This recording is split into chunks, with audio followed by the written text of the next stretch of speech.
Uma boa noite a todos. Boa noite. Boa noite. Vamos então continuar os nossos estudos. Vamos fazer a leitura. Saiba dominar-se e vencer-se a si mesmo. Vitorioso não é aquele que vence os outros, mas o que se vence a si mesmo, dominando seus vícios e superando seus defeitos. A vitória sobre si mesmo é muito mais difícil e quem consegue isso pode ser classificado como um verdadeiro herói. Aprenda a dominar-se e jamais desanime. Se desta vez não conseguiu, recomece e um dia sairá vitorioso. Então vamos fazer a prece. Então vamos rogar a Deus nesse momento, aos nossos familiares, nossos amigos que nos acompanham, nos dando força, fé, luz, inspiração para o dia a dia, para as atividades espirituais, materiais, que possa, sob a tutela do nosso Pai Francisco, a gente receber as orientações, os bálsamos, o alívio para as dores de todos aqueles que estão sofrendo, são necessitados, abençoando não só este ambiente aqui, nos protegendo, o nosso mentor nos inspirando para que a gente tenha um bom entendimento do conteúdo da noite, que abençoe também ao bairro, aos vizinhos, a todos aqueles que estão também nos acompanhando nos seus lares, possam receber o amparo, aos nossos inimigos da doutrina, que possam receber também o amparo. Assim, Senhor, agradecemos e damos início com as nossas atividades da noite. Assim seja. Então vamos para um encontro novo hoje. O título é a importância de Allan Kardec na codificação da doutrina espírita. O objetivo é refletir sobre os fenômenos que antecederam a codificação da doutrina espírita, como ela foi codificada e a importância de Allan Kardec nesse processo. Então vai refletir sobre os fenômenos que aconteceram antes, do trabalho da doutrina. Então vamos refletir inicialmente, fazer nossa reflexão, meditando sobre a importância de Allan Kardec na codificação da doutrina espírita em nossas vidas. Vamos fechar os olhos, entre em contato com você mesmo ou você mesma em essência, buscando sentir o que significa o conhecimento da doutrina espírita para você e a importância de Allan Kardec como seu codificador. Como você sente isso? Busque sentir a importância que o Espiritismo, o Consolador prometido por Jesus, tem para você e o importante papel do codificador. Como você sente essa realidade? Deixe fluir os seus pensamentos e sentimentos, evitando qualquer mascaramento em um processo de auto-engano. Seja verdadeiro, verdadeira com você, analisando-se com autenticidade. Então, devagar, vamos abrir os olhos e voltando para as reflexões doutrinárias. Questões para as reflexões que nós vamos estudar na noite. 2 questões. Qual o papel de Kardec como codificador da doutrina espírita para a humanidade? Então é isso que nós vamos ver na noite de hoje. Qual o papel de Allan Kardec como codificador da doutrina para a humanidade? O que representa o exemplo de Allan Kardec para os espíritas de todas as épocas? Essa é a outra questão. Então é isso que nós vamos estudar na noite. Então a gente estudou ali também bastante sobre Jesus também. Agora a gente está estudando sobre a doutrina espírita, sobre Kardec.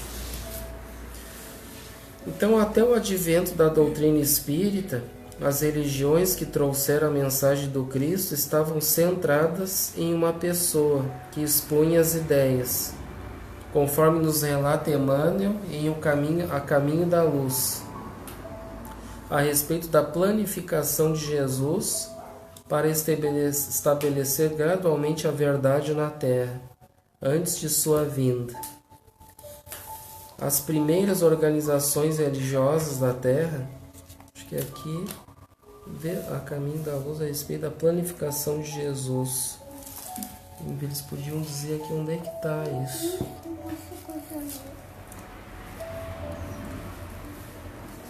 Então aqui em Emmanuel nós vamos ver aqui que antes da doutrina espírita as religiões eram sempre centradas em homens, né? E homens falhos, né? Como a gente estava comentando, eles é que ditavam a verdade, né?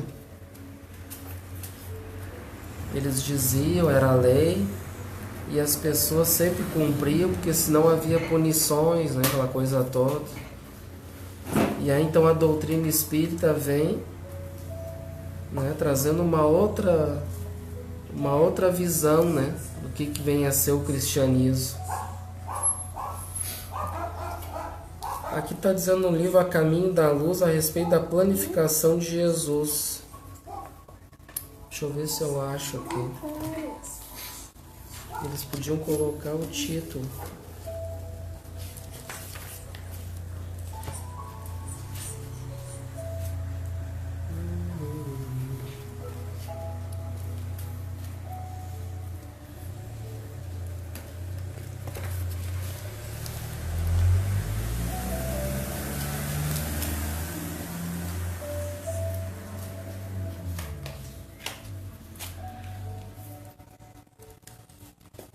Não sei ficar ruim de achar assim, porque não tem nada escrito aqui. Está lá no A Caminho da Luz.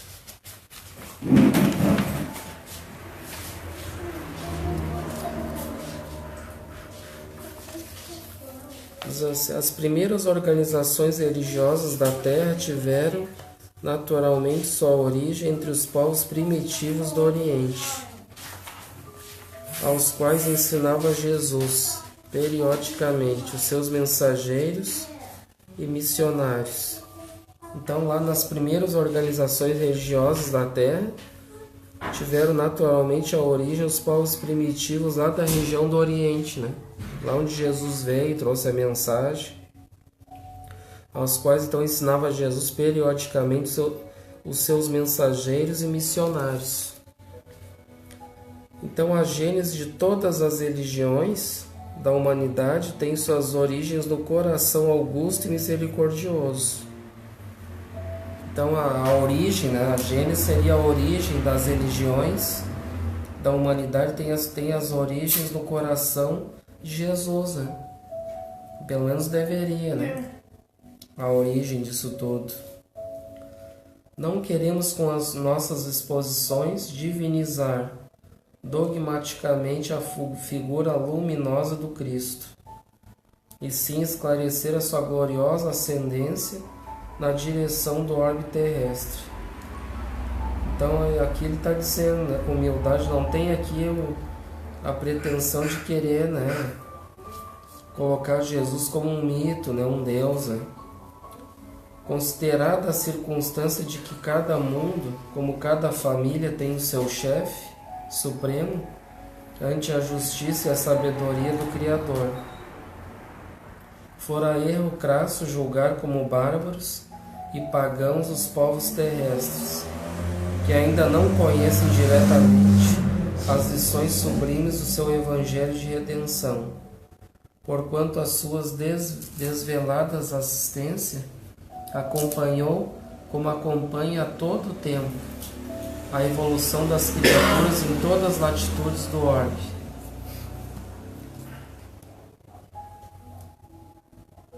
A história da China, da Pérsia, do Egito, da Índia, dos árabes, dos israelitas, dos celtas, dos gregos e dos romanos está alumiada pela luz dos seus poderosos emissários. Então Jesus ele sempre enviou, né, emissários em todos esses lugares, né? sempre tinha um emissário lá, mesmo que era outra religião, né? Por exemplo, lá na Índia lá foi o Buda, né? E aí o Buda tinha a doutrina era o budismo, mas dentro dessa doutrina do budismo está de acordo com a doutrina cristã também, né? A mensagem, os ensinamentos ali, alguma coisa ou outra que vai mudar, mas a essência das leis vai estar lá também, né? Dos ensinamentos de Jesus, né? Então teve vários que vieram, né? E muitos deles tão bem se houveram no cumprimento dos seus grandes e abençoados deveres, que foram havidos como sendo ele próprio, em reencarnações sucessivas e periódicas do seu divinizado amor. No Manava Dharma encontramos a lição do Cristo. Na China encontramos Fo Hai, Lao Tse, Confúcio. Nas crenças do Tibete está a personalidade de Buda. E no Pentateuco encontramos Moisés. No Alcorão vemos Maomé.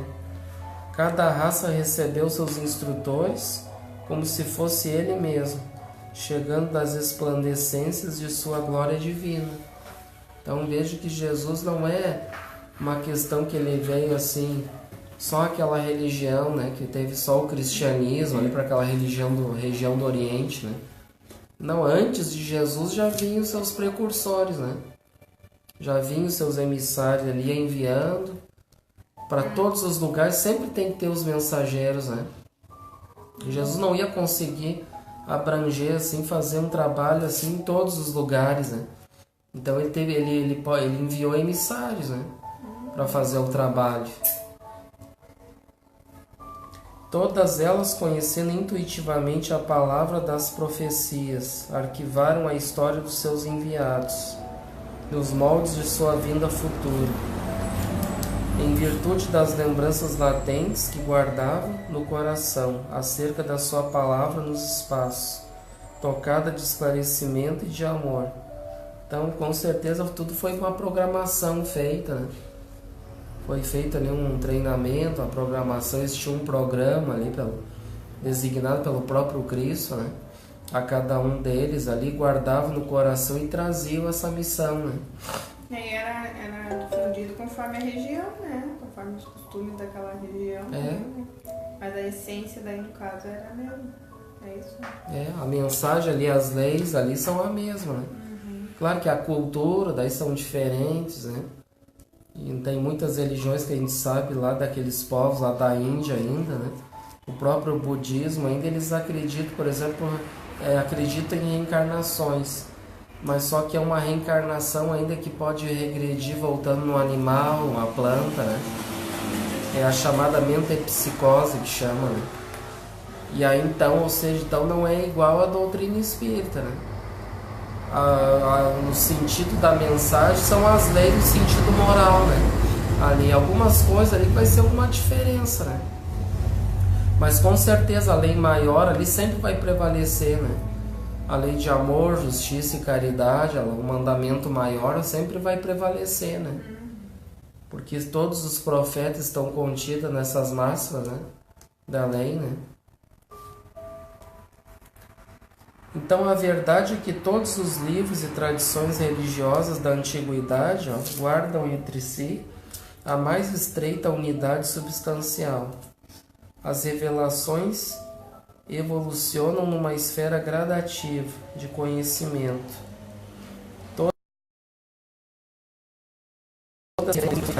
Que é a essência da vida de todo o universo. E no tradicionalismo de todas palpita a visão sublimada do Cristo, esperado em todos os pontos do globo. Então sempre vai prevalecer, né? Essa visão de Jesus, que Ele mesmo foi que enviou, né? A esses povos. Até a palavra simples e pura do Cristo, a humanidade terrestre viveu etapas gradativas de conhecimento e de possibilidades na senda das revelações espirituais. Então, como a gente sabe, né, Jesus ele foi trazendo de forma assim, vamos dizer, por etapas, né, gradativa, né, o conhecimento, ou seja, a verdade, de acordo com as possibilidades, né, de acordo com a maturidade da situação dos povos, né, ele vai trazendo aos poucos a verdade, né. Que nem, por exemplo, ele trouxe, tem o Velho Testamento, aí depois vem a segunda revelação, o Novo Testamento, que é Jesus, né? E como a gente já estudou no próprio Novo Testamento, lá em João já diz que ele não poderia ter trazido toda a verdade, né? Que o povo não ia suportar, lembra? Eles não suportariam aquela verdade naquele momento, né? Da evolução, porque eles não entendiam ainda, né? A própria reencarnação... que ele disse, eles já quase não entenderam nada. A própria reencarnação, né, não entendia, o doutor da lei não entendeu também. Hoje já entendem, né? Muitos ainda não, na verdade, não aceitam, né? Eles já têm todos já têm uma certa maturidade para entender, né? Que a vida continua, mas muitos ainda materialistas, na verdade, eles não querem aceitar, né? Por que será que não aceitam a reencarnação? Às vezes é por causa do materialismo mesmo, né? E as próprias religiões que impõem os seus dogmas, né? Por exemplo, uma pessoa que vai para uma religião aceita aquele dogma da igreja ali, e aí como a gente vê aqui que tem muitos que são centrados em homens, né?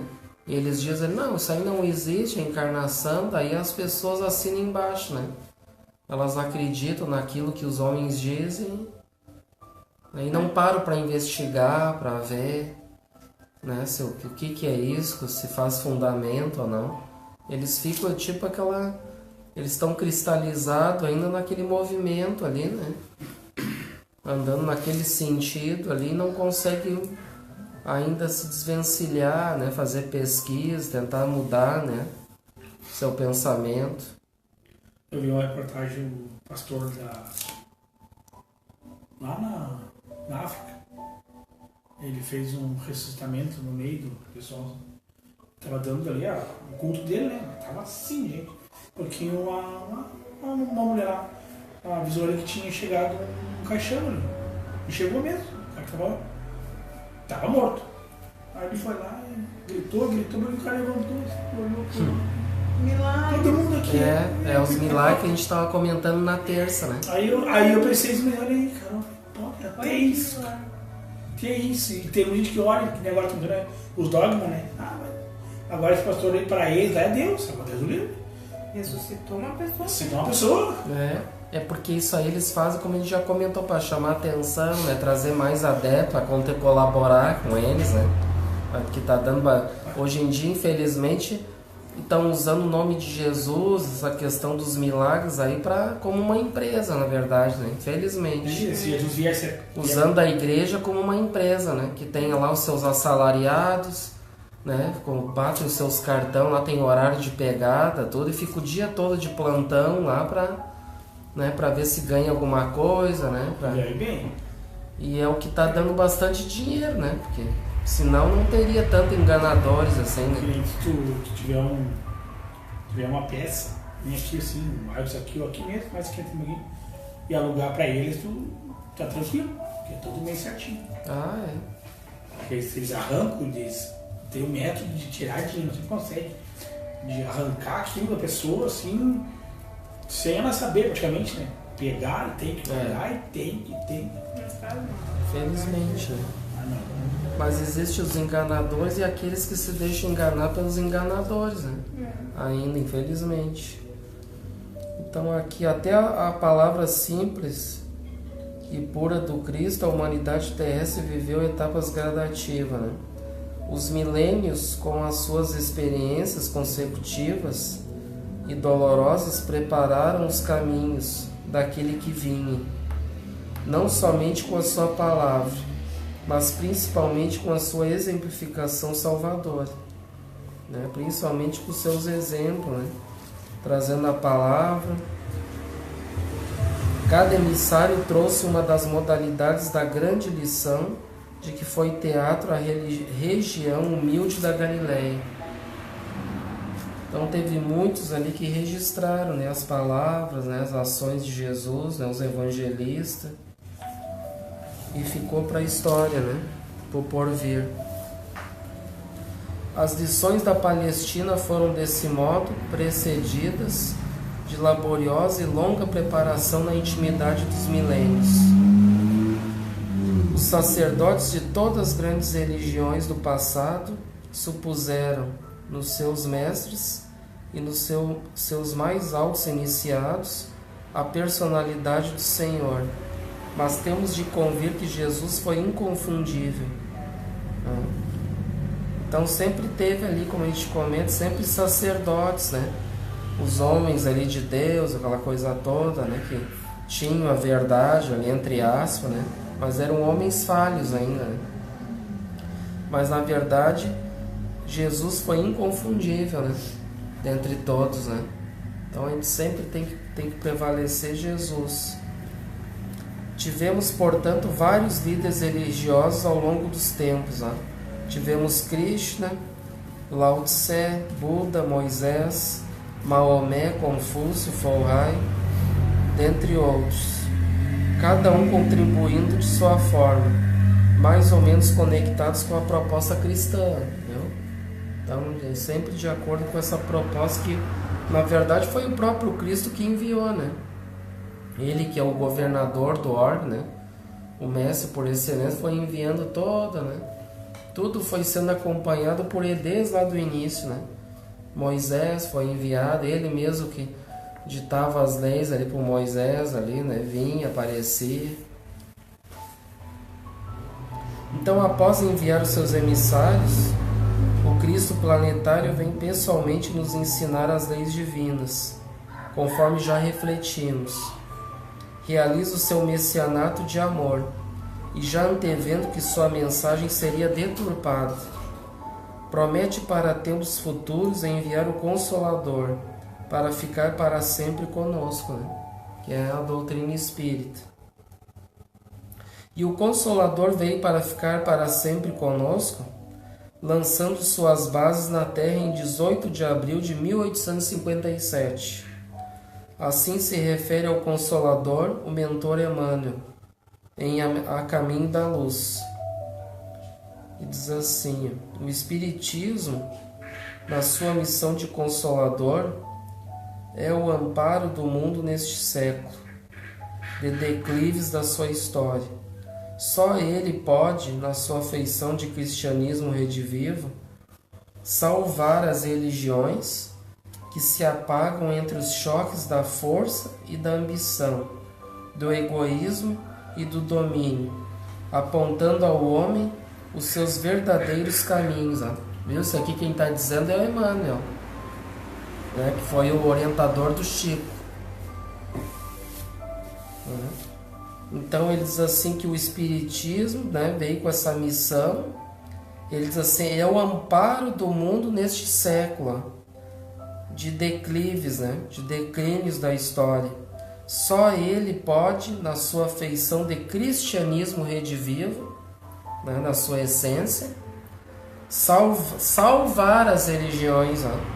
Salvar as religiões que se apagam entre os choques da força e da ambição, ó, do egoísmo e do domínio, apontando ao homem os seus verdadeiros caminhos, ó.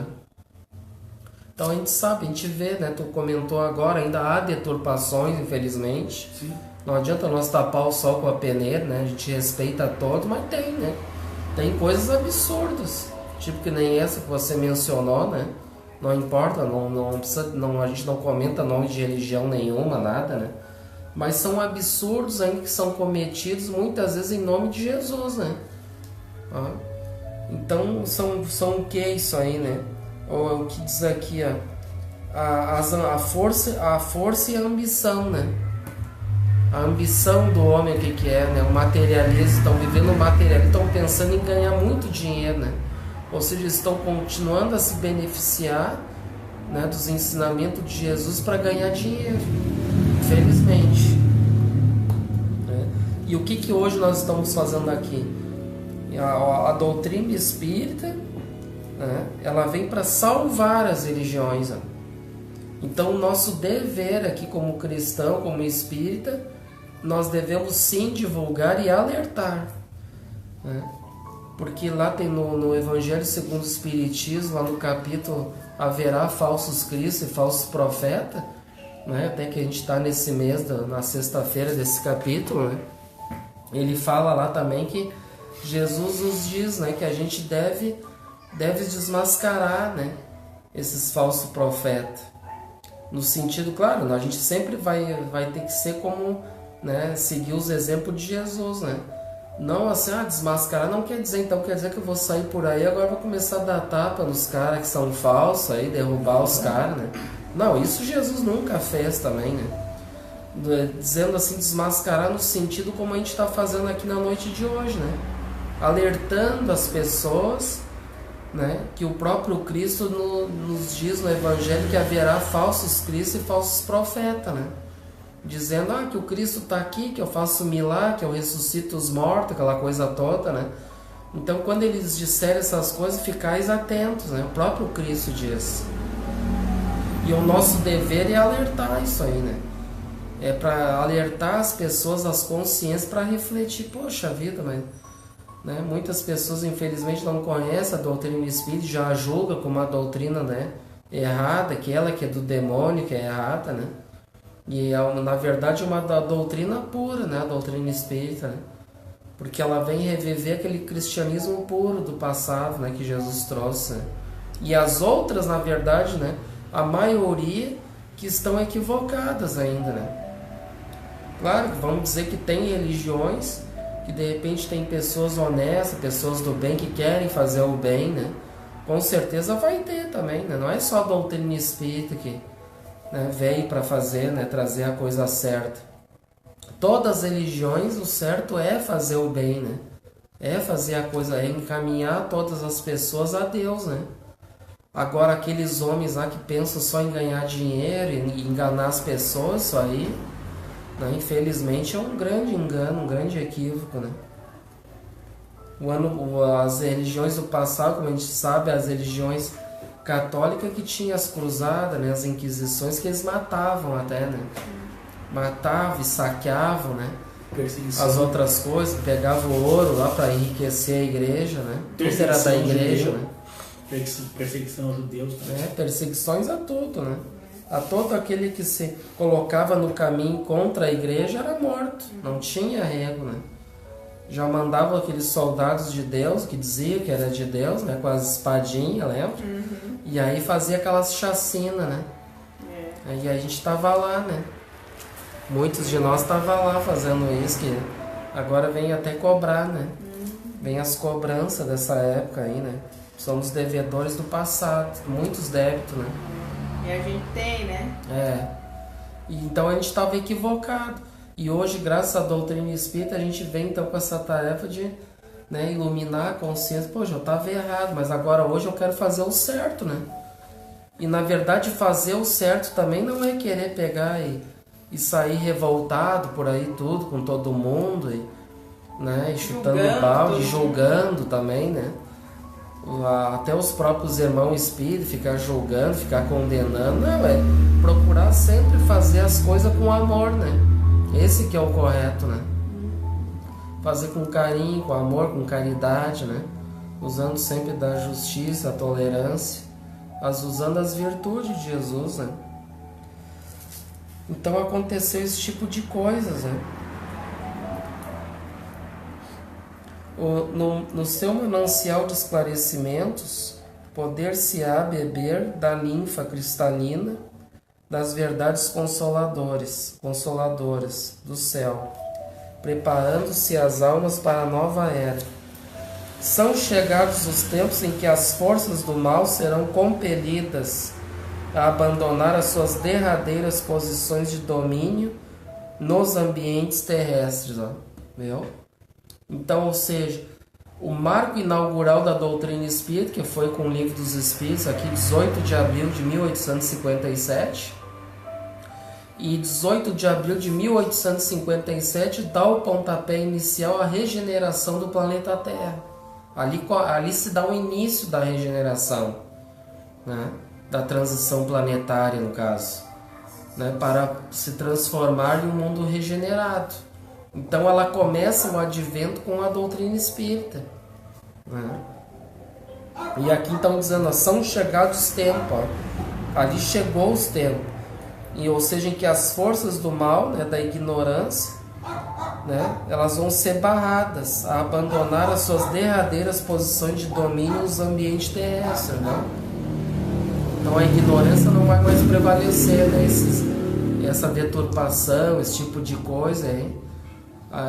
E a gente vê o papel da doutrina espírita, que aos poucos ela vem, né? Até esse filme de Kardec, quem não olhou, é muito bom olhar, né? Graças a Deus a gente conseguiu ver e é muito bom.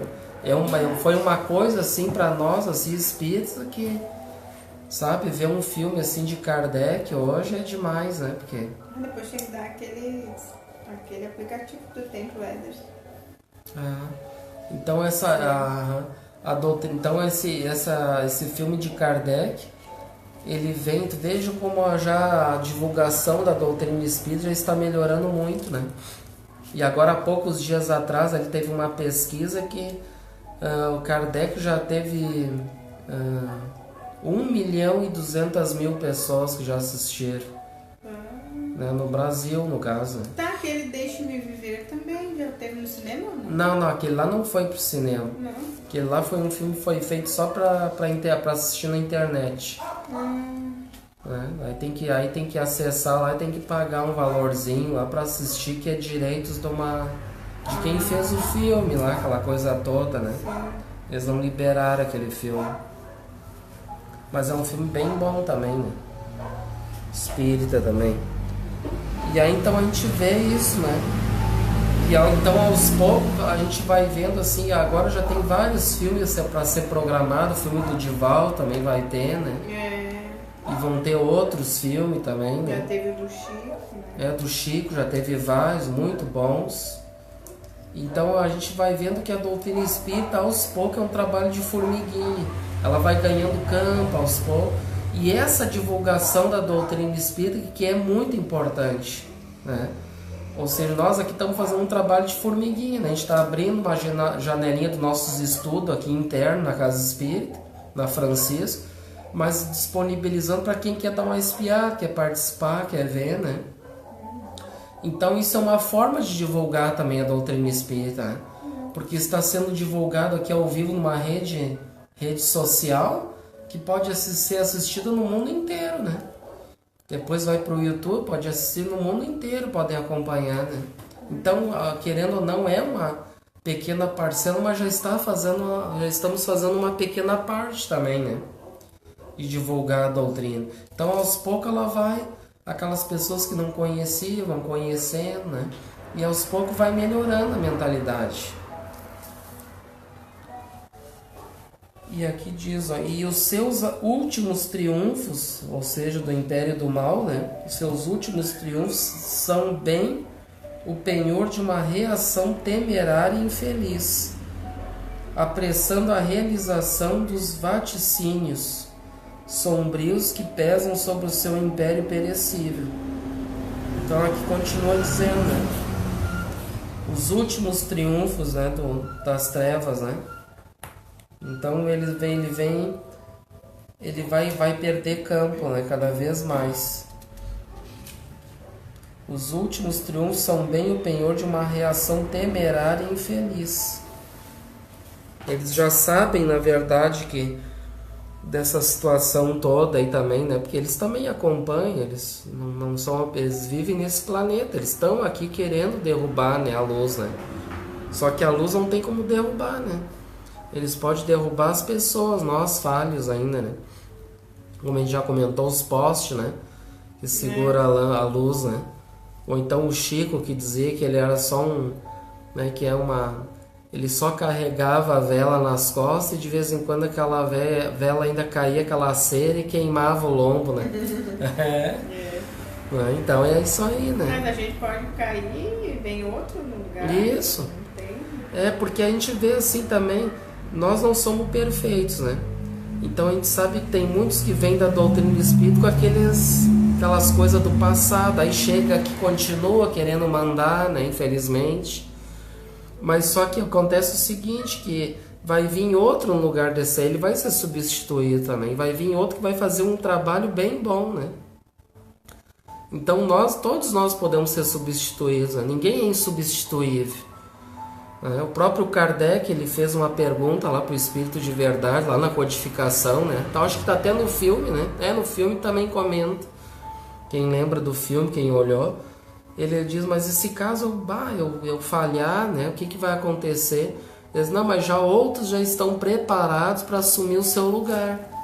Vejam que Deus não fica só ali num lugarzinho, uma pessoa, né? Existem vários, né? Uma casa espírita, se cai um trabalhador equivocado, ali alguma coisa acontece, ou se afasta, daqui a pouco vai vir outros, aí mais forte ainda que o outro, aquele, né? Mais bem preparados, na verdade, né? Então as reflexões que Emmanuel faz neste texto são muito significativas, né? Ao colocar o Espiritismo, o Consolador prometido por Jesus, como o amparo do mundo neste momento significativo da humanidade, né? Então a obra Caminho da Luz foi publicada, esse livrinho aqui, foi publicada em 1939, quando Emmanuel fala do século de declives da sua história. Hoje, em pleno século XXI, ainda não se operaram mudanças significativas nos choques da força e da ambição, do egoísmo e do domínio, em um mundo ainda em plena transição. Então, como a gente já estava comentando, né? Infelizmente, hoje continua ainda, né? Essa ambição, né? Muitas, né, chamadas igrejas, né? E muitas igrejas pseudo-cristãs, na verdade, que estão enganando a muitos, né? Infelizmente. É os falsos cristos, né? Então cabe à doutrina espírita, na sua feição de cristianismo redivivo, com seu manancial de esclarecimentos, oferecer os recursos das verdades consoladoras do céu, para que a humanidade possa iniciar uma nova era de paz e amor, contribuindo de forma eficiente e eficaz, por meio do movimento espírita, para o projeto iluminativo de Jesus para a Terra. Então a doutrina espírita vem com essa afeição de cristianismo primitivo, né, redivivo, com todo esse manancial de conhecimento, né, de livros, de estudos. Hoje a gente tem um monte de opções, né? Oferecer recursos das verdades consoladoras do céu, para que a humanidade possa iniciar uma nova era de paz e amor, contribuindo de forma eficiente e eficaz por meio do movimento espírita. Então eles contam, vejo que eles contam com a gente, o movimento espírita, que somos nós homens, né? Falhos ainda, né? Com muitos vícios, defeitos, mas eles estão contando com a gente para divulgar isso aí, né? Para levar adiante, né? Diferentemente de outras revelações do passado, o Consolador não surge de uma pessoa, né?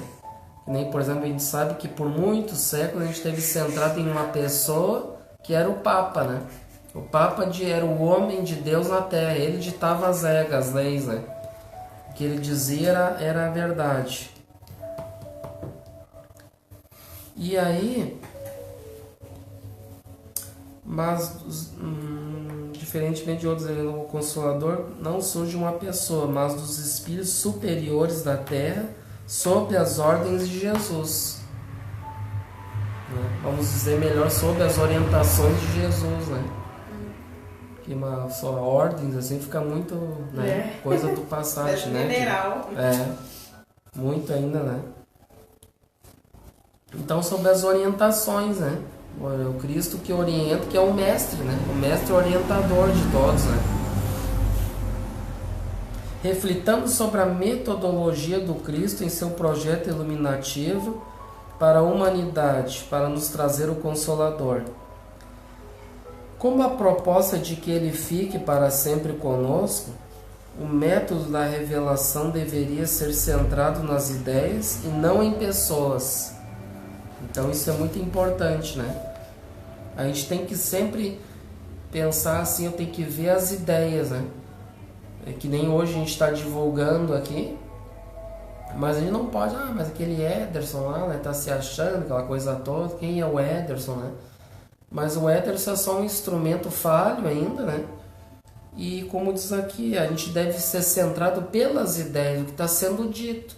Porque aqui não é o Ederson que está dizendo, eu só estou acompanhando o estudo, né? Sim. E fazendo os comentários dentro do que está falando o estudo, né? Desse livro. E aí então a gente tem que, não pode ser, nunca ir pelo lado pessoal das coisas, né? Mas a gente, mas eu não fui com a cara daquela pessoa, né, já não quero mais, eu já se melinda. A gente tem que estar, na verdade, a gente tem que se centrar pela causa espírita, né? Nunca pelas pessoas da casa, aquela coisa toda, né? Tem aquelas pessoas como um Deus, né? Ficar ali adorando aquelas pessoas, né? Como se fossem substituíveis, né? Porque hoje, infelizmente, a gente sabe que, infelizmente, como existiam os donos das igrejas, hoje continua, né? E dentro do movimento espírita também continua. Existem muitos donos de casas espíritas, né? Infelizmente. Mas isso aí vai mudar, aos poucos vai mudando, né? Vai vindo outros, né? Com nova mentalidade.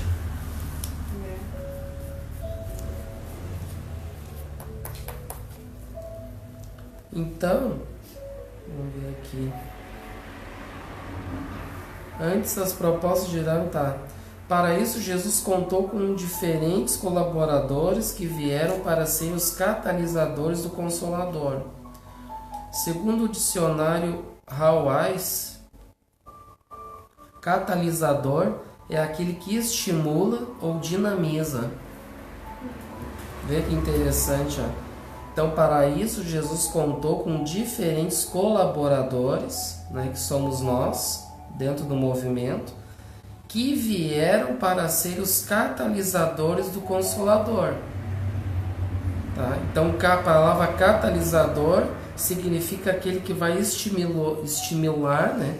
Estimular o estudo, que nem hoje, por exemplo, facilitar, e dinamizar, né? Ou dinamizar aquele estudo, facilitar, né?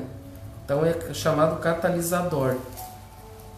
O principal catalisador da doutrina espírita, quem foi?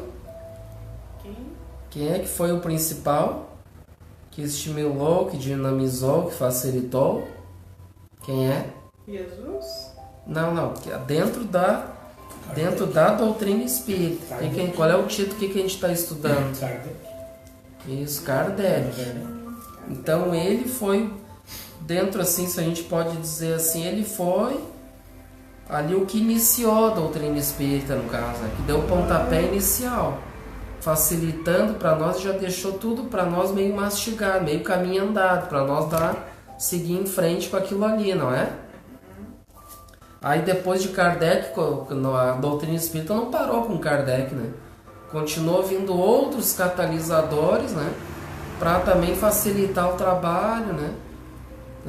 A gente sabe que tem aqueles grandes catalisadores como Chico Xavier, Divaldo Franco, e tem aqueles pequenos catalisadores como nós, né?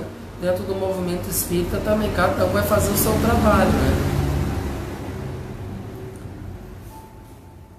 Então Emmanuel, em A Caminho da Luz, reporta-se a ele desta forma, tá? Reporta-se a ele Kardec, né?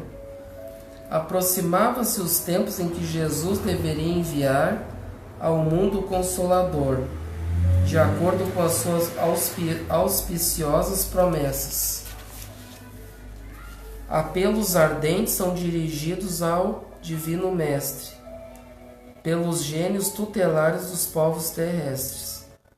Assembleias numerosas se reúnem e confraternizam nos espaços, nas esferas mais próximas da Terra. Um dos mais lustros discípulos do Cristo baixa ao planeta, compenetrado de sua missão consoladora. Olha só, um dos um dos mais lustros discípulos, né, do Cristo baixa ao planeta. Quem será, né?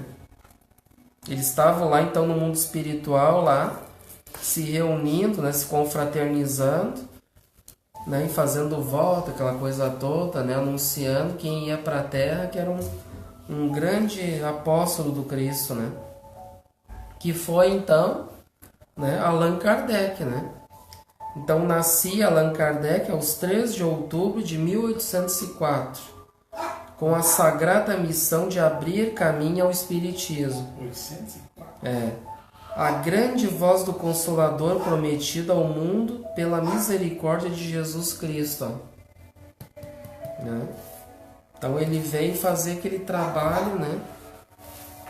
Divulgar as boas novas, né? À luz da doutrina espírita, trazer tudo aquilo que Jesus programou, né? Ali com Kardec. Por essa descrição de Emmanuel, dá para perceber a grandeza de Allan Kardec, um dos mais lustros discípulos do Cristo, tendo reencarnado com a missão de dar voz ao Consolador prometido por Jesus. Então veja que ele era, ou seja, assim, de todos os discípulos e apóstolos, ele era o que tinha mais preparo dentre todos para vir, né? Ele era o mais evoluído de todos eles. Né? Quase falhou ainda. Não, quase falhou. Se não fosse a mulher no segundo filme, né? A mulher dele tá sempre, né, conversando com ele tinha largado. Veja a dificuldade que todos podem ter aqui na Terra, né? Chegando aqui a coisa muda, né? As dificuldades, tudo. Né? E o próprio Pai Francisco também veio também para imitar o Cristo, também teve as suas dificuldades, né? Então, se Jesus não tivesse falado com ele diretamente, chamando a atenção dele, também acho que teria falhado. Pois né? Ele poderia estar equivocado, né? Então veja a dificuldade, né? Que quando vem para a Terra a coisa complica. Então, além de Kardec, o principal catalisador, tivemos no advento da doutrina espírita outros catalisadores, como os médiuns da Sociedade Espírita de Paris e de outros centros espíritas espalhados por outras cidades, conforme vemos nas mensagens assinadas contidas em O Evangelho segundo o Espiritismo.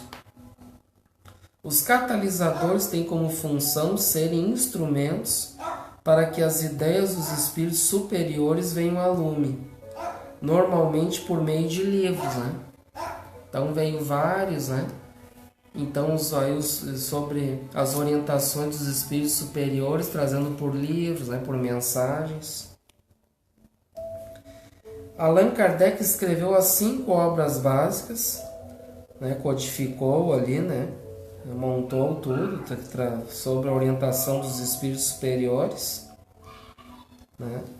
Contendo as orientações dos espíritos diretamente em mensagens assinadas ou escrevendo ele próprio a partir das suas orientações.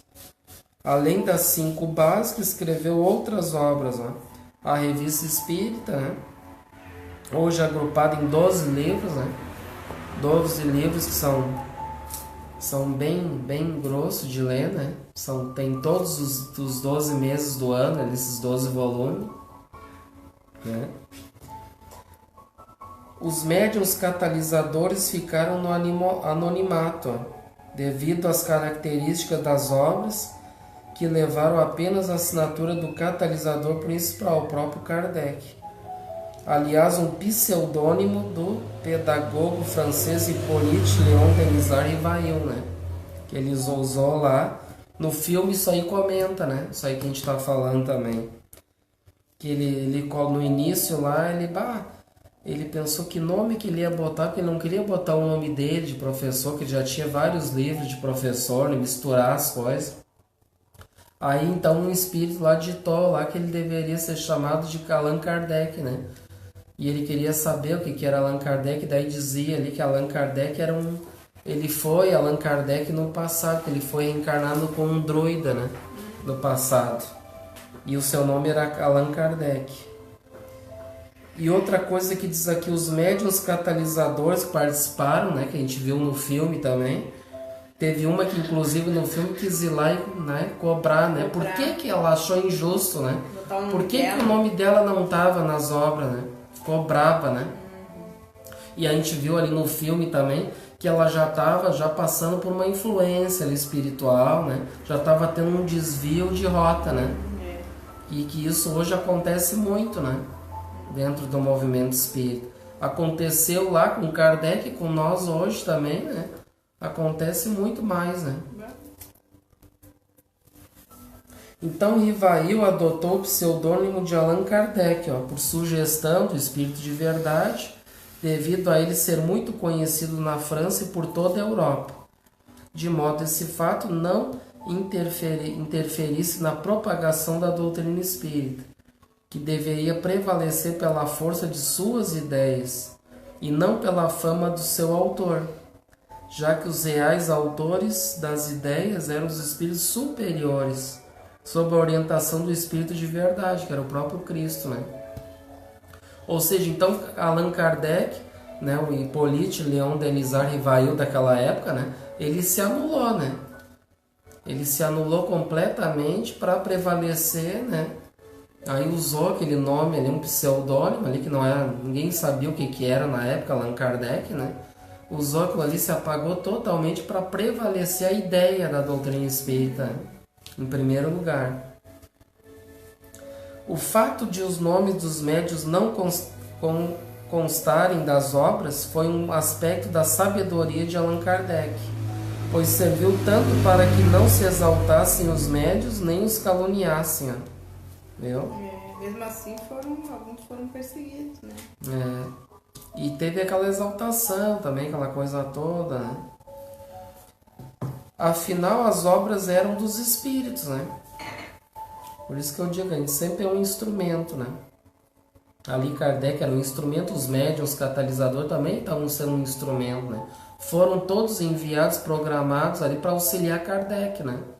E muitos falharam, né? Infelizmente. E hoje, infelizmente, continuam muitos falhando, né? Caindo muitos ainda. Então, nesse momento, era necessário que se promovesse a força da ideia, né? Além dos catalisadores, um projeto iluminativo necessita de propagadores, né? Aqueles que aprendem o seu conteúdo e passam a divulgá-los à sociedade. Que nem hoje, nós aqui, a gente é um papagaio, a gente aprende para, né, para repetir, passar para frente, né? E explicar, né? Procurar facilitar o que Kardec já facilitou. A doutrina espírita teve milhares de propagadores pelo mundo afora, inclusive no Brasil, à medida que as obras eram trazidas a lume, né? Um projeto iluminativo como a doutrina espírita também necessita de aplicadores, aqueles que utilizarão a doutrina para se transformar em pessoas melhores. Vamos dizer que esse deve ser o papel mais fundamental e importante para nós espíritas, né?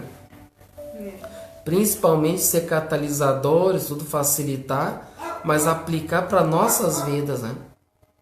Não só aplicar para a vida dos outros, fica muito bonito, tudo falar para o outro, né?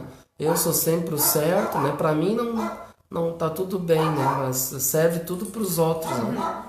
Então eu tenho que refletir bem sobre isso aí. Isso aí serve para todos nós, né? Todos têm o compromisso moral de serem aplicadores, ó, né? Todos têm esse compromisso, né? De aplicar tudo que a gente está aprendendo aqui para nós em primeiro lugar. Especialmente os catalisadores e propagadores, né?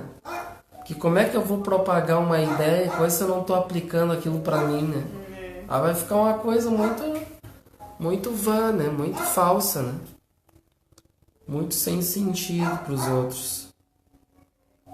Especialmente catalisadores, propagadores, sob pena de viverem uma situação de hipocrisia, né? Pois não aplicariam aquilo que catalisam e propagam, né? Que a gente comentou. Allan Kardec foi um grande aplicador da doutrina que ele ajudou a catalisar, conforme se vê nessa declaração extraída de Obras Póstumas. No título Fora da Caridade não há salvação.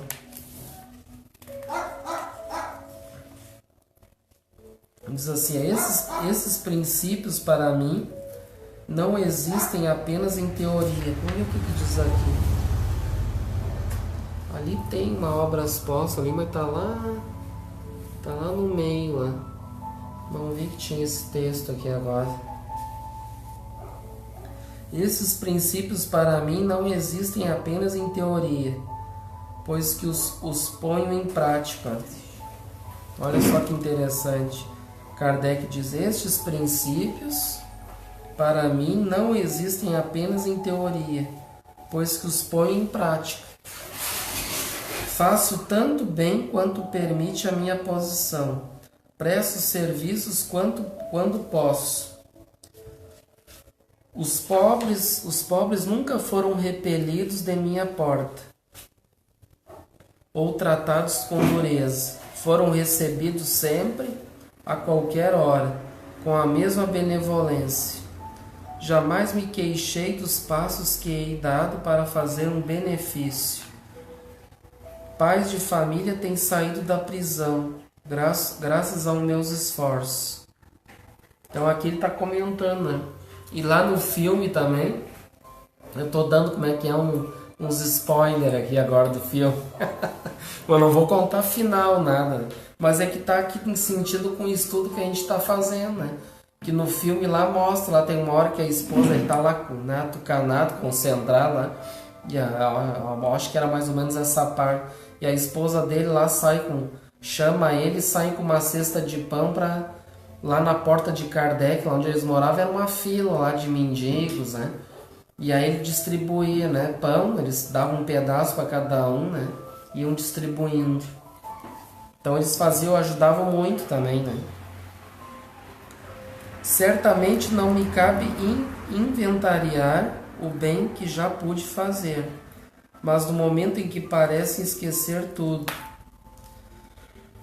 é-me lícito, creio, trazer a lembrança que a minha consciência me diz que nunca fiz mal a ninguém, que hei praticado todo o bem que esteve ao meu alcance.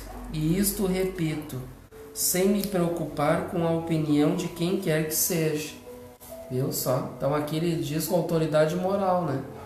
Que ele podia botar a cabeça no travesseiro, né? E dormir em paz, né? A consciência tranquila.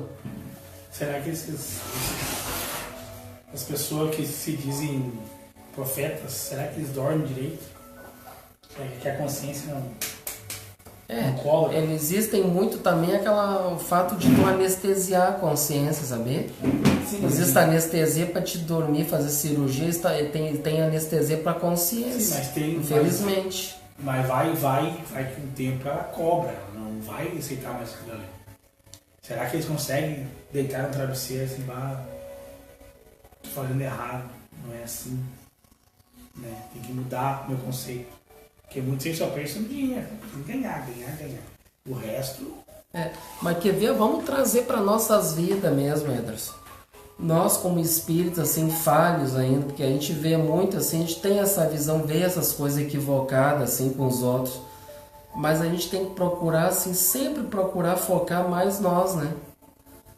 Mas, o outro tá fazendo coisa absurda, tá? Tudo bem, né? Serve de exemplo, tudo, né? Alertar as pessoas e tudo mais, né? Desses falsos profetas. Mas nós também, a gente deve entrar para dentro de nós, porque vamos estudar o que está aqui dentro do... Nós estudando a doutrina espírita, dentro do movimento espírita, né? Tem muitos que estão há anos dentro da doutrina espírita, frequenta palestra, estuda, tudo, acha bonito tudo aquilo ali, mas volta para suas casas, para seus trabalhos e não pratica aquilo que está sendo estudado, né? Então ele também está sendo um falso profeta. Ele não está aplicando aquilo para a sua vida, né? Então veja o esforço que nós temos que fazer para nós mesmos, né? Porque aqui está dizendo, a gente tem que, né, fazer uma reflexão, como tu diz. Mas então eu devo refletir nas coisas. Às vezes acontece uma rusga dentro do lar, uma situação assim, eu quero ter razão, né, naquela situação. E aí então eu procurar assim, poxa vida, aconteceu aquilo ali. Tá, mas presta um pouco atenção, reflete. Será que eu sou o dono da verdade? Assim como esses profetas, que tem os falsos profetas, porque tem os donos da verdade dentro dos lar, né? Eu tenho a razão. Pô, mas será que eu realmente tenho a razão? Será que eu sou dono da verdade? Alguém é dono da verdade? Não deveria ter, né?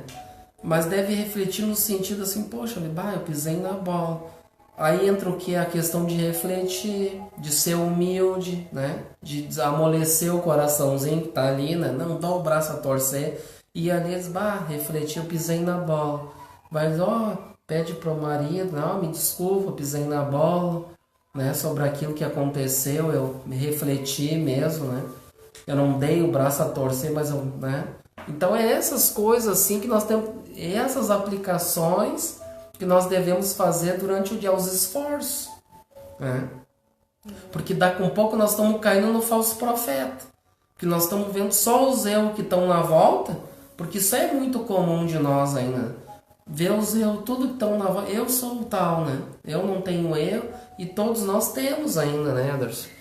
Então a gente tem que combater muito isso aí, esses falsos profetas que nós somos ainda, né? A gente mesmo. É.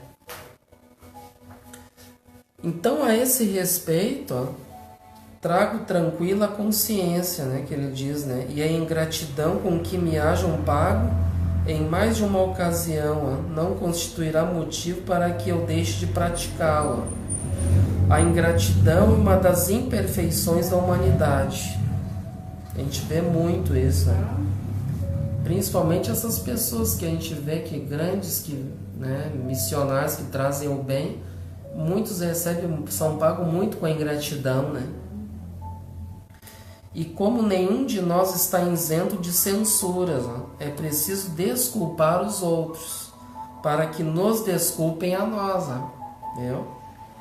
De sorte a podermos dizer como Jesus Cristo: atire a primeira pedra aquele que estiver sem pecado, né? Sem erro. Então não devemos julgar, né? Por isso que eu digo, a gente deve fazer esse trabalho assim, desmascarar, mas sempre procurar ver nós também, né? Mas daqui a pouco, claro, né, é importante a gente alertar desses que estão fazendo os equívocos, aí nos erros falsos, né? Mas é importante nós ver, daqui a pouco eu estou muito focado nos outros, né? E estou deixando de focar em mim. Esse que é o perigo, que é o problema. Porque eu tenho que sempre primeiro focar, né? Focar em primeiro, mas será que eu também não sou um falso profeta? Né? Daqui a pouco eu estou fazendo coisas erradas também por aí, estou atirando pedra lá no outro, né? Então a gente tem que cuidar muito isso aí. Continuarei, pois, a fazer todo o bem que me seja possível, mesmo aos meus inimigos, né? Viu? Porquanto o ódio não me cega, sempre lhes estenderei as mãos, para tirá-los de um precipício, se oferecer a oportunidade. Aqui Kardec está falando coisas íntimas, né? Eis como entendo a caridade cristã. Compreendo uma religião que nos prescreve retribuamos o mal com o bem. Viu só? Então ele ainda lá naquela época era assim, né? Eis como entendo a caridade cristã. Compreendo uma religião que nos prescrevia naquela época, né? Ainda e hoje também, né? O olho por olho ainda, né? O mal com o bem. E com mais forte razão que retribuamos o bem com o bem, né? Então a todo aquele que nós fizer o mal, a gente tem que sempre retribuir com o bem, não olho por olho, né? Retribuir, me fez mal, também vou fazer, né? Então a gente tem muito essa coisa do olho por olho aí, né? Deixa, se tu me fez isso aí, tu me paga, aquela coisa toda. Tá no meu caderninho, não é? Fica ali aquela, né? Grava aquilo ali, né? Então tem que ser como Jesus deixa, né? Faz uma oração, uma prece, não alimenta esse mal, não fica com vingança, com ódio, né? Sempre pagar e também fazer o bem com o bem, né? Nunca, entretanto, compreenderia a que nos prescreve que paguemos o mal com o mal. Pensamentos íntimos de Allan Kardec, isso tudo que a gente leu, um documento achado entre os seus papéis. Então, por este texto, percebemos a grandeza de Allan Kardec, que englobava as 3 funções necessárias a um projeto iluminativo, como foi a codificação da doutrina espírita. Principal catalisador, propagador e aplicador, né? Então ele foi isso tudo, né? Foi o catalisador, o propagador e o aplicador para ele mesmo. A sua vida é um modelo para todos nós, especialmente nesses dias em que tantas pessoas aderem ao movimento espírita para propagar as suas ideias pessoais, em detrimento da mensagem dos espíritos superiores, né? Ou seja, então isso é importante a gente refletir. Nunca deve prevalecer as nossas ideias, né? Falhas de homens, né? A gente sempre procurar facilitar o que está dizendo a doutrina espírita, né? Aplicar para nossas vidas, então, né? Facilitar. A doutrina espírita surgiu pela revelação dos espíritos superiores da Terra, sob a liderança do Espírito de Verdade. Contou com o conhecimento e a experiência de Hippolyte Léon Denisard Rivail, Allan Kardec, também um espírito superior que reencarnou com a missão de codificar a doutrina espírita, enquanto que os demais permaneceram desencarnados para trazer a revelação. Então ele foi aquele que, o espírito mais bem preparado, né, que reencarnou para trazer essa missão, né? E os outros desencarnados. Então tinha todos aqueles que fizeram parte, né? O pai Francisco, ele estava como João Evangelista, fazia parte da equipe ali, né? Também, só que daí desencarnado, né? Reflitamos a seguir sobre um texto de Obras Póstumas, ó, de novo, intitulado A Minha Primeira Iniciação no Espiritismo. Vamos ver se a gente não acha ali para vocês lerem um pouco, senão vão ficar lendo a noite toda, hein? Hã? Como é que é o nome do... É Obras Póstumas. Tá nos doutrinários, né? É o último. É lá embaixo. Aí, vê se não é esse aí. É esse aí. Bem de O último. Pega ali pra nós, pra vocês lerem um pouco, senão eles não disse aqui os capítulos. Agora ele disse. O de baixo.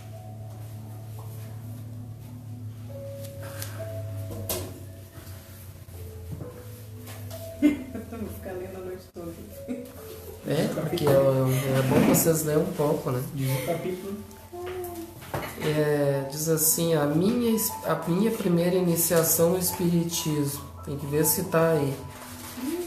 Não, eles podiam ter facilitado e botado os capítulos aqui. Agora botou o título, não pelo menos. Tem?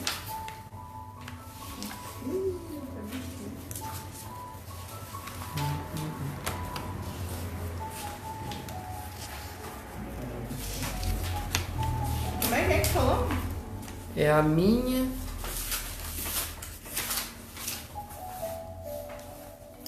primeira iniciação no Espiritismo. Vê no índice aí. Aqui. 201.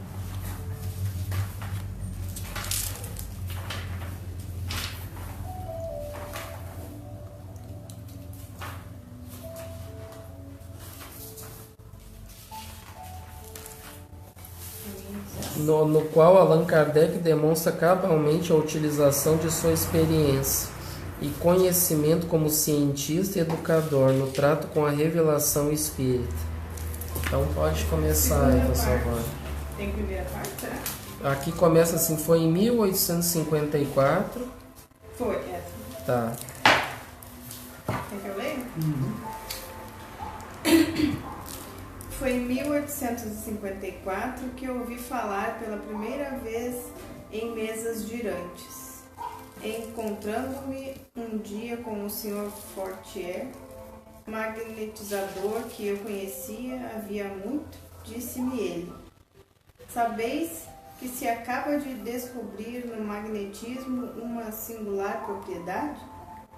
Parece que não são somente as pessoas que se magnetizam, mas também as mesas que giram e andam à nossa vontade. E como efeito singular, respondi-lhe: mas isso não me parece rigorosamente impossível. O fluido magnético, espécie de eletricidade, pode muito bem atuar sobre os corpos inertes e fazê-los mover. As notícias dadas pelos jornais de experiências feitas em Nantes, Marsella e outras cidades não permitiam duvidar da realidade do fenômeno. Tempos depois tornei a encontrar Fortier, que me disse: mais extraordinário do que fazer uma mesa girar e andar é fazê-la falar. Perguntam a ela e ela responde. Isso é outra questão, respondi. Só acreditarei se vir ou se me provarem que a mesa tem cérebro para pensar, nervos para sentir e que pode tornar-se sonâmbula. Então aí dá uma paradinha. Então aqui, isso aqui também tá interessante, que comenta lá no início também, no filme também, né? Dá lá quando ele tava lá e não acreditava naqueles fenômenos, eles convidavam ele, dizer várias tentativas, ele não queria, né? Essas mesas girantes. E aqui é interessante esse grifo que foi lido por último: só acreditarei quando vir e quando me provarem que uma mesa tem cérebro para pensar, nervos para sentir e que possa tornar-se sonâmbulo.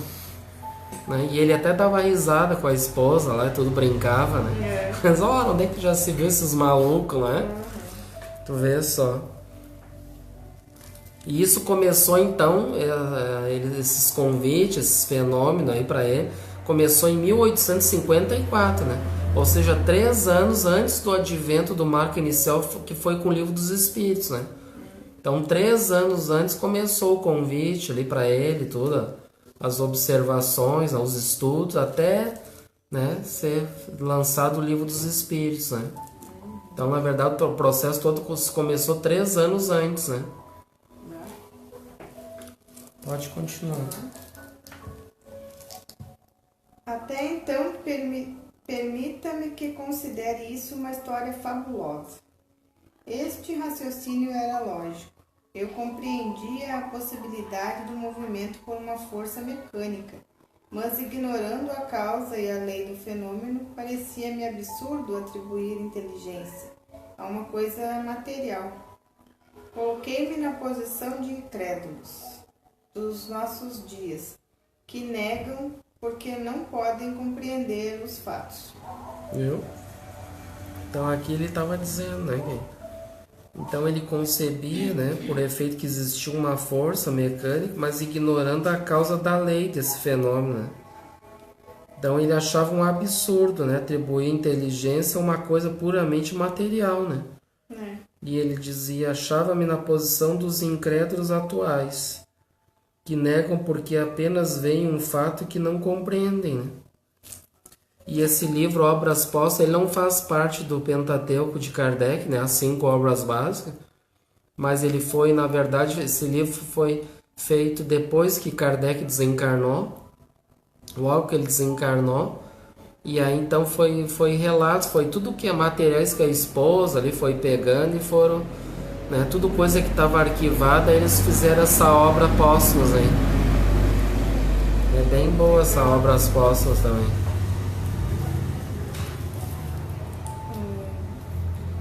Há 50 anos, se tivessem dito pura e simplesmente a alguém que era possível a transmissão de um despacho a 500 léguas e a recepção da resposta dentro de 1 hora, obter-se-ia uma gargalhada em troco, aliás, bem firmada em razões científicas que provavam a impossibilidade material do fato. Hoje que a lei da eletricidade é conhecida, ninguém a contesta, nem mesmo um campônio. Camponês. Então é outro, escrever com outro tipo de palavra, mas camponês, no mesmo sentido, então. O mesmo acontece aos fenômenos espíritas. Para quem não conhece a lei que os rege, parecem sobrenaturais, maravilhosos e, por conseguinte, impossíveis e ridículos. Conhecia, porém, essa lei, desaparece o maravilhoso e eles não têm mais nada que repugne a razão, porque se lhe compreende a possibilidade. Eu achava-me, pois, diante de fato contrário às leis conhecidas da natureza e repugnante à minha razão. Ainda não tinha visto nem observado nenhum caso. As experiências feitas na presença de pessoas acima de toda a suspeição e dignas de maior fé não me permitiam duvidar do efeito puramente material, mas a ideia de uma mesa falante não podia entrar em meu cérebro.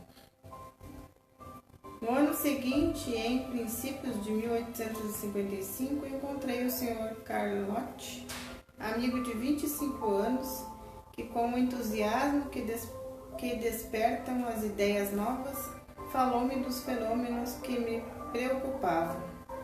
O Sr. Carlotti era corso, de natureza ardente e enérgica, e eu sempre estimei nele as qualidades que distinguem uma grande e bela alma, mas desconfiava de sua exaltação. Foi ele quem primeiro me falou da comunicação dos espíritos, contando-me tantas coisas surpreendentes que, longe de me convencerem, aumentaram as minhas dúvidas. Um dia serás dos nossos, disse-me, e eu respondi-lhe, não digo que não, veremos mais tarde. Algum tempo depois, em maio de 1855, fui à casa da senhora Roger, sonâmbula, em companhia de Fortier, seu magnetizador. Ali encontrei o senhor Partier e a senhora Plena Maison, nossa senhora. Laine Maison. Que me falaram no mesmo sentido que Carlotti, mas em outro tom. O senhor Partier era empregado público, homem de meia idade, muito instruído, de caráter grave, frio e calmo. A sua linguagem comovida, isenta de entusiasmo, produziu-me viva impressão, e quando me convidou para assistir às experiências que se realizavam em casa da senhora Laine Maison, na rua Batelieri, Nossa Senhora, 18, aceitei o convite com sumo prazer. Emprazamo-nos para terça-feira, às 8 horas da noite. Ali, pela primeira vez, fui testemunha do fenômeno das mesas que giram, saltam e correm, e o fui em condições de não poder alimentar dúvida. Vi também alguns ensaios muito imperfeitos, de escrita mediúnica em uma ardósia, com o auxílio de uma cesta.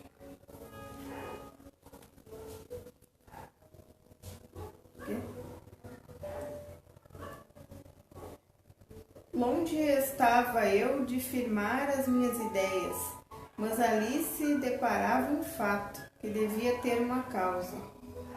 Entrevi oculto naquelas futilidades aparentes e entre aqueles fenômenos de que se fazia um passatempo, algo de muito sério, talvez a revelação de uma nova lei que fiz o propósito de descobrir. Terminou aí? Não, tem mais um pouquinho para terminar o parágrafo. Bem cedo tive a ocasião de observar mais atentamente do que... Não, aqui dá uma paradinha então. Até antes de então, começar. Então aqui, em 1854, ele não acreditava, né? Em 1855, então ele foi convidado, ele foi lá, e até no filme mostra isso aí todo, é bem interessante. É interessante que agora até tá rodando o filme e agora a gente tá estudando o que aconteceu no filme, né? É bom, né? E aí mostra bem lá, né? O convite e tudo, né? E ali ele dizia, mas havia ali um fato que necessariamente decorria de uma causa, né? Aí ele começou a perceber, né? Que não era uma coisa assim, né? Era algo novo que ele não conhecia, mas que era alguma coisa, era, né? Qualquer coisa de sério, como que a revelação de uma nova lei, que tomei a mim estudar a fundo. Daí então é ali que ele se adentrou e mergulhou de cabeça naquilo ali, né? Nesses estudos, né? E aí ficou, mostra no filme lá, coitado, que tinha coisa pra ele ler. tinha aula para dar para ele ganhava um dinheirinho também para dar aula particular. Mas daqui a pouco ele levantava com os cabelos em pé, a esposa dele até que assumia para ele, né? E ele tava lá, nem dormia direito, nada, né? Se aprofundou, passava a noite, né, estudando, né? Cheio de livro aí. Pode, deixa eu ver aqui. Tá, pode continuar, por favor. Em uma das sessões da senhora gravei relações com a família Bob. Aqui não diz a iniciação de Allan Kardec. Os fenômenos espíritas de efeitos físicos demonstram sua grandeza. Não lembro isso aí? Não. Então vamos ver se aqui não é um comentário. Não, acho que aqui é um comentário. Vou ler isso aqui, depois tu continua. A iniciação de Allan Kardec nos fenômenos espíritas de efeitos físicos demonstra sua grandeza, ao contrário do que havia à época. Muita empolgação com os fenômenos. Kardec inicialmente teve uma postura cética, né? Fruto do raciocínio de um homem de ciência que analisa os fatos, né? E somente depois de refletir sobre a seriedade deles busca aprofundar em seus estudos, enquanto para a maioria era passatempo, né? Era tudo, se reunia, tinha um até que mostra no filme que ele fazia para ganhar dinheiro lá, né? Enchia de pessoas, né? Fazia aquilo tudo. Enquanto para a maioria era um passatempo, né? Para Hippolyte Léon Denisard Rivail, naqueles fenômenos havia qualquer coisa de sério, como que a revelação de uma nova lei, que ele tomou como objeto de estudo para ir a fundo, para refutá-lo ou comprová-lo, como todo cientista verdadeiro procede, né? Então ele... Vamos ver se a gente termina aqui então. Acho que não vai terminar. Pode continuar. Em uma das sessões da senhora Plaine Mason, travei relações com a família Baldwin, que morava na rua Rochecourt. Não sei o que é isso. O senhor Baldwin convidou-me para suas sessões hebdomadárias, nas quais fui assíduo. As reuniões eram muito numerosas, admitindo-se quem quer que o pedisse, além das pessoas habituais. Os 2 médicos eram as senhoritas Baldwin, que escreviam numa pedra com auxílio da cesta, chamada tupia. Aquela mesma ardósia também, né? E aí no filme é bem bacana no filme, que tem muita gente que quer saber, né? Tá, mas como é que era essa tal de ardósia? Eu não entendia até eu ver o filme. E daí no filme, assim, de tanto eu ouvir, ver as fotos e coisa, aí no filme ficou muito mais claro aquela ardósia. Então o que era? Sabe, vamos simplificar bem para quem ainda não sabe como é que é, né? Essas cestinhas de Páscoa, assim, vamos dar um exemplo. Cestinha de vinho, assim, né? Aí então tinha a cestinha, o que eles faziam? Eles emborcavam a cestinha na mesa e aí faziam um furinho no meio da cesta e enfiava aquela caneta ali, o lápis, sei lá, e daí então ela ficava ali no meio, né, com a ponta, daí no caso no papel lá embaixo, daí ficava se movimentando ali a cestinha. Achei bem bacana aquilo que mostra no filme, né? Bem interessante, para quem não conheceu, né? Eles fizeram bem bacana ali no filme. Este método, que exige o concurso de 2 pessoas, exclui toda a possibilidade de participação das ideias do médium. Por ele vi comunicações seguidas e respostas dadas, não só a perguntas que eram propostas, como até a mentais, fato que denunciava em toda a evidência a intervenção de inteligência estranha. Os assuntos aí tratados eram geralmente frívolos, ocupavam-se principalmente de coisas da vida material, nada verdadeiramente sério, sendo a curiosidade e o passatempo o principal móvel dos assistentes. O espírito que se manifestava habitualmente dava o nome de Zéfiro, de acordo com o seu caráter e com o da reunião. Entretanto, era muito bom e tinha se declarado protetor da família. Então era um espírito familiar ali de Kardec, o Zéfiro, né? Se quase sempre fazia rir, sabia a propósito dar bons conselhos e manejar convenientemente o epigrama mordaz e espirituoso. Tu dá uma parada num parágrafo aí para nós marcar e continuar na semana que vem, que eu não vou conseguir concluir hoje. Acabei de terminar um parágrafo. Terminou? Então tu faz uma marcadinha com uma canetinha para te retomar então na próxima quinta. Só para te saber onde é que parou. E bota um marca-texto lá também, por favor. Por aqui? Viu? Aqui, página 204. Ederson, pega ali um marca-texto, por favor, para botar aí no meio. Pra gente não perder. Eu vou deixar esse livro aqui daí.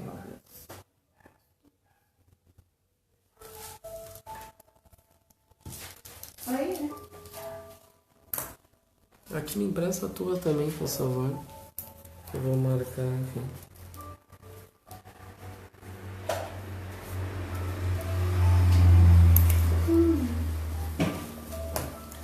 Então faltou pouco aqui, que esse texto aqui pelo jeito é bem longo, daí a gente conclui ele na próximo encontro. Que daí no próximo encontro a gente vai terminar esse texto, e daí faltou pouco, nós já vamos pro 27º encontro depois. Aí que vai ser o tríplice aspecto da doutrina espírita e a importância das obras básicas para o espiritismo e para a minha vida. Aí já vamos começar a adentrar mais no tríplice aspecto e nas obras básicas, né? Então aqui é para nós conhecer um pouco de Kardec, né? E até está sendo bem interessante, quem assistiu o filme vai se identificar bem aqui com as partes do filme, né? Quem não viu ainda, daí aqui está estudando para ver, né? Eu já dei uns spoilers aí já, né? Agora a onda tem muita gente tá dando spoiler por aí, né? Então tá o spoiler que tá. Spoiler é o que tá ali, tá dando anúncio ali das coisas ali que vão acontecer, né? Então tá, gente, muito obrigado, tá? Pela participação de todos aí, sendo-se todos abraçados. Quem participou conosco, né? A minha mãe teve a participação, boa noite. Né? A dona Elizabeth também, né? O Ricardo Campos também. Então um abraço a todos, tá? Traz as suas participações, se tem dúvida podem perguntar também, né? Participar. E vamos então agora convidar todos, vamos fazer nossa prece de encerramento. Então vamos agradecer a Deus por mais este encontro da noite de hoje, por a gente estar aqui reunidos em nome do